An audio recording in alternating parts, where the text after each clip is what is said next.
Еще один вопрос, это уже к министру внутренних дел. Вот за последнее время, как не откроешь сводки, количество ДТП, количество преступлений вот неуклонно растет. Как вы прокомментируете, что происходит с нашей дорожно-постовой службой? Что вы делаете, чтобы эту ситуацию контролировать?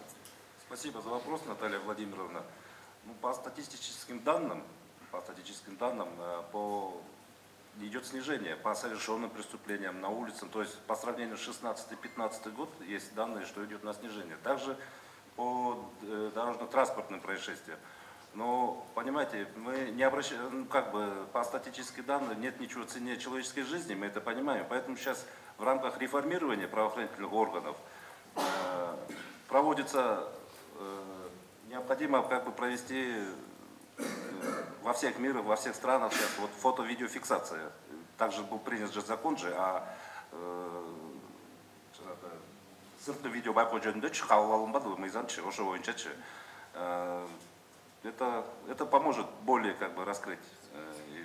Ну тогда вот тут вопрос, который я задавала правительству, и премьер-министр отвечал: за ближайший год мы поставим точно видеокамеры по городу Бишкек, где самое большое количество ДТП происходит.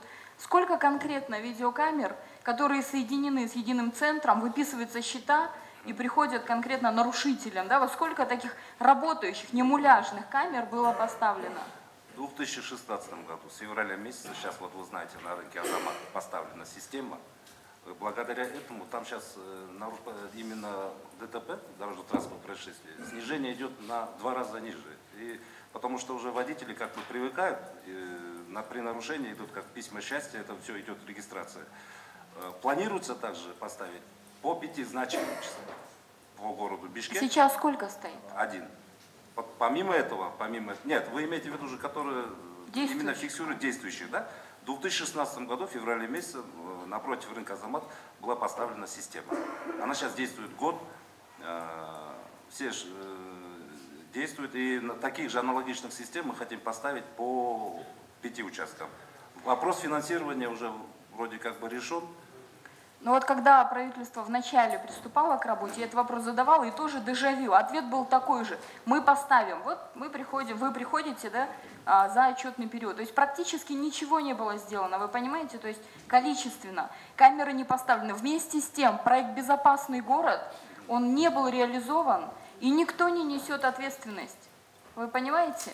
Я прошу еще раз, вот обращаю внимание всех силовых структур, правительства, жизнь человека, она абсолютно бесценна. И в этом плане вот количество, вы говорите, снижается. Вот по городу Бишкек возьмите статистику. Здесь идет за счет внутренней миграции увеличение количества населения, транспортных средств и увеличение количества ДТП. Ежедневно сводки идут. Там столкнулись, здесь уже наехали на представителей, да, дорожно-постовой службы. На милиционера, получается, сбили. Ну, то есть совершенная просто идет какая-то вакханалия.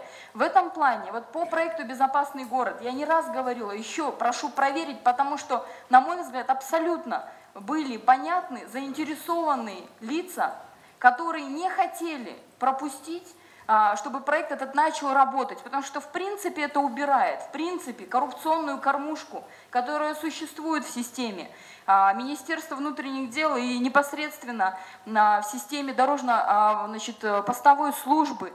Это длится много лет. Проект «Безопасный город» был, видимо, по определенным таким мотивам задержан. Сейчас судебные разбирательства идут до сих пор, непонятен результат. Но правительство сказало: мы на себя возьмем, не будем ждать судов. Дискредитирована была идея ГЧП, я не знаю, на что сейчас рассчитываю. То есть, на самом деле, инвестор, имея такой пример, первый пример госчастного партнерства, они просто боятся разговаривать о новых проектах вот с государством, вы понимаете? Потому что абсолютно безответственная позиция была со стороны государства по отношению к реализации этого проекта, к исполнению закона о госчастном партнерстве, который действовал на тот момент.